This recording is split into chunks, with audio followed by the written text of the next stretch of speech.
Ils sont malhonnêtes. Très malhonnêtes. Mais aujourd'hui, nous devons parler de ce qui se passe là-haut, dans le Grand Nord. Vous avez vu les nouvelles? L'Europe, l'Union européenne. Ils ont décidé d'envoyer des troupes au Groenland. Est-ce que vous pouvez le croire? Moi, j'ai du mal. C'est pathétique. C'est le mot qui me vient à l'esprit. Pathétique. Une invasion de pacotille, ils appellent ça une opération de sécurisation arctique. Ils utilisent de grands mots parce qu'ils n'ont pas de grands résultats. Ils ont envoyé quelques soldats, si on peut appeler ça des soldats, et ils ont l'air d'avoir perdu leur chemin pour aller faire du ski à Courchevel. Ils arrivent au Groenland, ils descendent de leur petit bateau qui tangue au moindre courant, et ils tremblent. Ils tremblent de froid, avant même d'avoir posé le pied sur la glace. J'ai vu les photos. Un désastre. Leurs uniformes ne sont même pas coordonnés. On dirait qu'ils ont fait leur course chez Ikea pour s'équiper. Tenez, voici votre kit de survie arctique, montez-le vous-même, bonne chance. C'est une blague. Le monde entier se moque d'eux. Et franchement, je les comprends.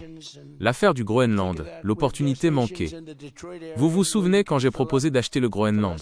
J'ai dit, écoutez, le Danemark a des problèmes, c'est une propriété immense, ils ne savent pas quoi en faire, l'Amérique devrait l'acheter. C'était une idée de génie. C'était une transaction immobilière à grande échelle. Comme à Manhattan, mais avec plus de glace. On aurait pu en faire quelque chose de phénoménal. On aurait pu sécuriser les ressources, protéger le flanc nord, construire des choses magnifiques. Mais ils ont dit non. Ils ont dit « Oh, c'est offensant ». Ce n'est pas offensant, c'est du business. Et maintenant, regardez ce qu'ils font. Ils n'ont pas d'argent, ils n'ont pas de pétrole, ils n'ont rien, alors ils envoient des troupes pour faire semblant d'être importants.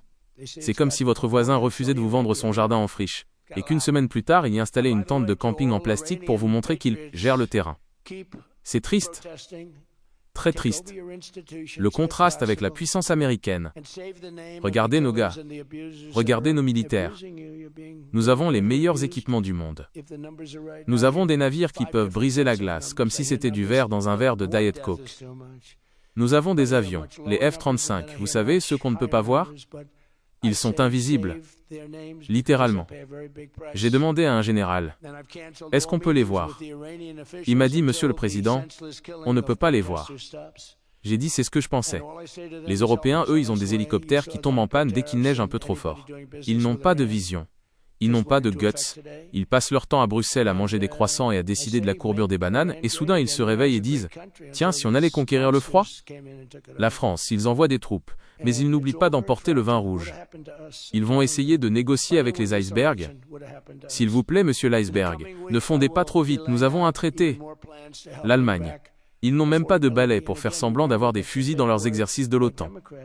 C'est un fait. Ils ont utilisé des manches à balai peints en noir. Et ce sont ces gens-là qui vont protéger l'Arctique? L'OTAN, ils ne paient pas. Je leur ai dit, vous devez payer. Ils étaient là, à la Maison-Blanche, ils tremblaient. Je leur ai dit, si vous ne payez pas, on ne vous protège pas. Et soudain, les chèques ont commencé à arriver. Des milliards et des milliards. Mais là, ils utilisent cet argent pour quoi? Pour cette parade ridicule au Groenland? Un message aux dirigeants européens. Je connais Emmanuel. C'est un chic type, il m'aime beaucoup, je l'aime bien. Mais il veut toujours être le leader.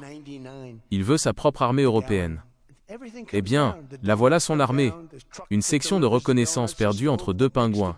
Et je sais, il n'y a pas de pingouins au Groenland. Ce sont des ours polaires. Mais avec ces troupes, on ne sait jamais. Il pourrait en importer par erreur. C'est un manque de respect total pour la géopolitique sérieuse. Le Groenland a besoin de force. Le Groenland a besoin de l'Amérique. Pas d'une coalition de pays qui ne peuvent même pas s'entendre sur l'heure du déjeuner. Conclusion. Rendre sa grandeur au Nord. Nous allons surveiller ça de très près. C'est très divertissant. C'est mieux que la télé-réalité. Et je m'y connais en télé-réalité, j'ai eu l'émission numéro 1, The Apprentice. Il devrait m'appeler. Il devrait dire, Donald, on ne sait pas ce qu'on fait, aidez-nous. Et peut-être que je les aiderai. Peut-être. S'ils sont gentils. Mais pour l'instant, on va les laisser geler un peu.